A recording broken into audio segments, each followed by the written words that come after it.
হযরত বিলাল রাদিয়াল্লাহু আনহু যখন যাওয়ার সময় এসে গেছে, আজরাইল এসে বলে, ও বিলাল, আল্লাহ আপনাকে সালাম দিয়েছেন, সালাম গ্রহণ করুন। আমি আজরাইল সহ সমস্ত ফেরেশতারা আপনাকে ভালোবাসে। শুধু তা না, আমি আর একটা জিনিস আপনাকে জানাই দিতে চাই। আল্লাহ এই কথা বলেছেন যে মহান আল্লাহ রাব্বুল আলামিন আপনাকে ভালোবাসেন। হযরত বিলাল রাদিয়াল্লাহু আনহুকে মারে আর জোরে জোরে আল্লাহু আহাদ বলে। কালা বিলাল লাল হয়ে যায়। আবু বকর সিদ্দিক রাদিয়াল্লাহু আনহু কাছে দিয়ে যায় আর দেখে বলে, বিলাল, আমাদের আল্লাহ এমন আল্লাহ, আসতে বললেও শুনে। ও বিলাল, এত জোরে বলার দরকার নাই, তোকে মারবি বেশি, তুমি আসতে বলো। হযরত বিলাল রাদিয়াল্লাহু আনহু বলেন, আর বলবো না। পরের দিন আবার তাকায় দেখে বিলাল রাদিয়াল্লাহু আনহুকে রক্তাক্ত করে মরা লাশের মতো রাস্তা দিয়ে টানে।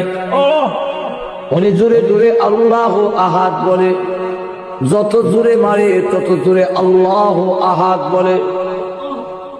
হযরত আবু বকর সিদ্দিক রাদিয়াল্লাহু আনহু বলেন, বিলাল, তোমাকে না কালকে নিষেধ করলাম কইও না, তুমিও বললে বলবে না, এখন বলো কেন? আর বলবো না। এরপরের দিন হযরত বিলাল রাদিয়াল্লাহু আনহুকে আবার দেখেন তারা মারে আর তিনি জোরে জোরে আল্লাহু আহাদ বলে। হযরত আবু বকর সিদ্দিক বলেন, বিলাল, তুমি না ওয়াদা করো যে আর বলবে না, তো বলো কেন?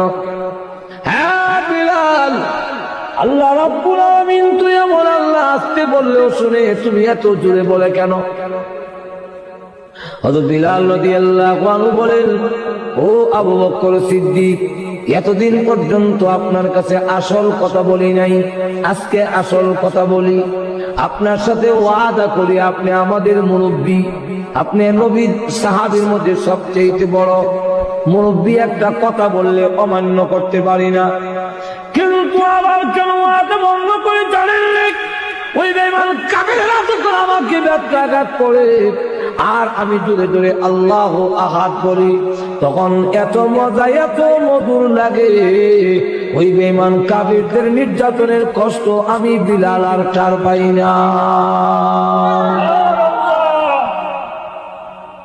যেই বিলালের অন্তরে আল্লাহর এত মহব্বত, ওনাকে সালাম দিবে না?